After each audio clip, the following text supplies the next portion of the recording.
kí ló ń ṣẹlẹ̀ láàrin ọmọ Jinad àti Lateef Adédìméjì báyìí? Ó mà dàbí ẹni wípé ogun ti bẹ̀rẹ̀ láàrin àwọn òṣèré méjèèjì yìí. Ẹ̀yin èèyàn, ẹ wá nǹkan fìdílé tàbí kí ẹ fìdílé nǹkan bí a ó sì máa fọ fún yín ohun tí ó ṣẹlẹ̀ láàrin ọmọ Jinad àti Lateef Adédìméjì pẹ̀lú Mobímpé. Ẹ̀yin èèyàn wa, tó bá jẹ́ ìgbà àkọ́kọ́ tí ẹ wo fídíò wa nìyí, ẹ tẹ subscribe button fún àǹfààní láti máa rí púpọ̀ lára àwọn fídíò wa wò. Ṣàdédé ni ọmọ Jinad jáde láti wá sọ nǹkan tí Lateef Adédìméjì tí gbogbo wa mọ̀ sí ọkọ Bímpé Oyèbádé nǹkan tí ó ṣe fún òun.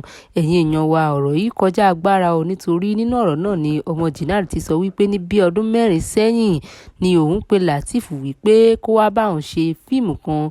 Ó ní èsì ọ̀rọ̀ tó fún òun ní wípé fíìmù tí òun fẹ́ máa ṣe àwọn fíìmù alálùbáríkà ni, wípé òun ò lè ṣe fíìmù èyí tí kò ní àlùbáríkà rárá àti rárá.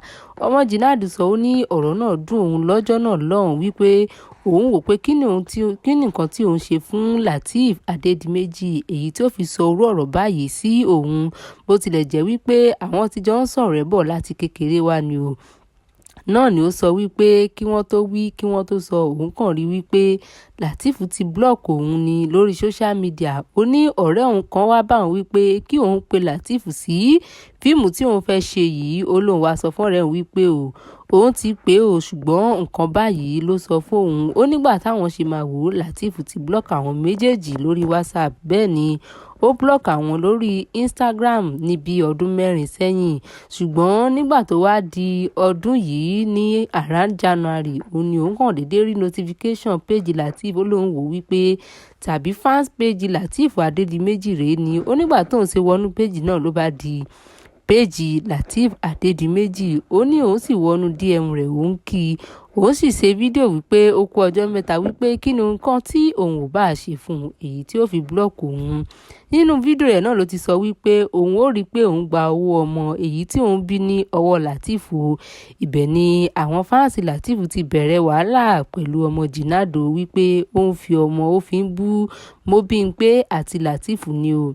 Lẹ́yìn èèyàn wa, ọmọ Jinad má bínú jáde o. Ó ní kí Lateef kìlọ̀ fún àwọn ọmọ rẹ̀ gidi gan ni àti àwọn fáǹsì rẹ̀ wípé òun kò fi ọmọ bú wọn ní ọ̀nà kankan rárá àti rárá o, wípé kódà àdúrà òun fún wọn ni wípé kí Ọlọ́run kí ó bá òun fi ọmọ rere, ọmọ alálùbáríkà kí ó bá òun fi ta Lateef àti Adébímpé lọ́rẹ o.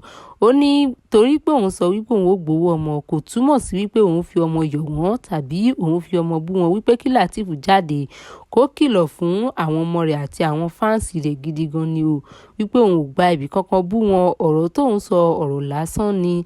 Ẹ̀yin èèyàn wa, ọ̀rọ̀ ìgbẹ́nu tán o nínú ọ̀rọ̀ ọmọ Jinad. Ǹjẹ́ ẹ rò wípé ó jẹ̀bi tàbí ẹ rò wípé Lateef ló jẹ̀bi? Ohun tí ẹ bá lérò lórí ọ̀rọ̀ àwọn méjèèjì yìí, ẹ jọ̀wọ́ ẹ tẹ sí comment section kí a lè sọ̀rọ̀ nípa rẹ̀. Ó tún di ọjọ́ mìíràn, ọjọ́ ire, ó dàbọ̀.